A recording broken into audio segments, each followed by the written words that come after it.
নমস্কার বন্ধুরা, আমি মানস বিশ্বাস দ্য বং ইন্সপিরেশন ইউটিউব চ্যানেলে তোমাদের সবাইকে স্বাগত জানাই। আশা করি তোমরা সবাই সুস্থ আছো এবং ভালো আছো।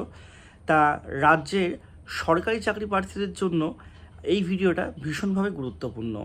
তোমরা অনেকেই হয়তো জানো না, কিন্তু যারা জানো তারা এই জিনিসটা রিলেট করতে পারবে।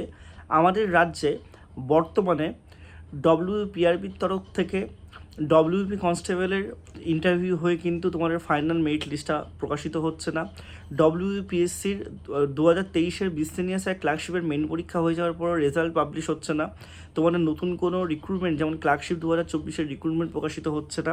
তোমরা ইতিমধ্যে দেখতে পেয়েছো যে এসএসসি গ্রুপ সি গ্রুপ ডির রেজাল্ট এখনও পর্যন্ত প্রকাশিত হওয়ার কোনো অবকাশ নেই। তোমাদের টিচার রিক্রুটমেন্টের যে ব্যাপারটা 31 আগস্টের মধ্যে তোমাদের করতে বলা হয়েছিল, সেগুলোর কোনো অবকাশ নেই। তা এই সব কিছুই কিন্তু অ্যাকচুয়ালি তোমাদের আটকে ছিল ওবিসি সংক্রান্ত কেসের জন্য।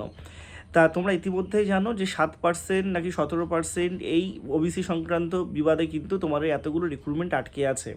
তা আজকে একটা জনৈক্য টেলিগ্রাফ পত্রিকায় কিন্তু একটা নোটিশ প্রকাশিত হয়েছে এবং সেখান থেকে অনেকটা আশার আলো অনেকেই দেখতে পাচ্ছে।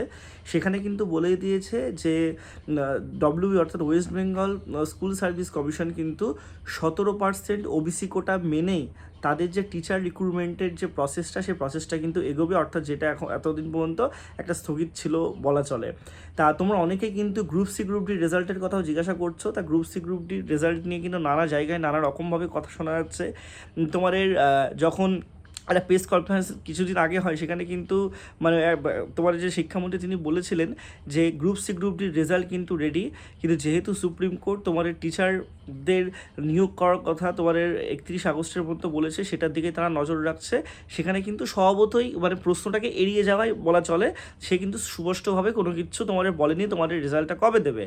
আবার অনেকে শিক্ষামন্ত্রীর কাছে বিভিন্ন হোয়াটসঅ্যাপ তোমার চ্যাট ভাইরাল হয়েছে, সেখানে দেখতে পেয়েছো দেখি 15 আগস্টের মধ্যে তোমাদের রেজাল্ট দেবে, সেটা দিয়ে নাকি তোমরা অনেক চিন্তিত আছো। তা বিষয়টা হচ্ছে তোমাদের পিআরবি কীভাবে রিক্রুট করবে, ডব্লিউবিপিএসসি কীভাবে রিক্রুট করবে বা এসএসসি কীভাবে রিক্রুট করবে, এটা কিন্তু আলাদা আলাদা সংস্থার আলাদা আলাদা ব্যাপার। তা সেই জায়গাটায় তোমাদের কাস্টের নিয়ম তো সবার ক্ষেত্রে এক হওয়া উচিত। তা এইটুকু তোমরা ধরে রাখতে পারো যে যেগুলো অনগোয়িং প্রসেস ছিল, অর্থাৎ যেগুলো মেন পরীক্ষা হয়ে গেছে, শুধুমাত্র মানে ফর্ম ফিল আপে সীমাবদ্ধ নেই, তোমার মেন পরীক্ষা হয়েছে, তারপর ইন্টারভিউ হয়েছে, সেই সমস্ত রিক্রুটমেন্টগুলোই তোমরা এইটুকু জেনে রেখে দাও। পজিটিক্যালি বা পলিটিক্যালি দুদিক থেকেই বলছি, তোমাদের কিন্তু 17% নিয়েই কিন্তু হওয়া ওটা উচিত এবং সেটাই তোমাদের হবে। তা তোমাদের কিন্তু গ্রুপ সি গ্রুপ ডির রেজাল্টও যদি তাড়াতাড়ি চলে আসে, সেটাও তোমরা কিন্তু আমি অবশ্যই খবর পাবো, খবর পেলে তোমাদের কিন্তু জানাবো। তা তোমরা অবশ্যই একটা আশাবাদী থাকো যে মোটামুটি আর 1 থেকে 1.5 মাসের মধ্যে এই যে রিক্রুটমেন্টের রেজাল্টগুলো, সেই রিক্রুটমেন্টের রেজাল্টগুলো তোমাদের কিন্তু মানে বেরিয়ে যাবে। ঠিক আছে, এইটুকু তোমাদেরকে আমার বলার। আর তোমরা অবশ্যই চ্যানেলটার সাথে যুক্ত থাকো, শুধুমাত্র ভাতা নিয়ে আপডেট নয়, তোমাদের সরকারি চাকরির আপডেটও কিন্তু আমি তোমাদের এই চ্যানেলে দিয়ে থাকি। সবাই সুস্থ থেকো, ভালো থেকো, ধন্যবাদ।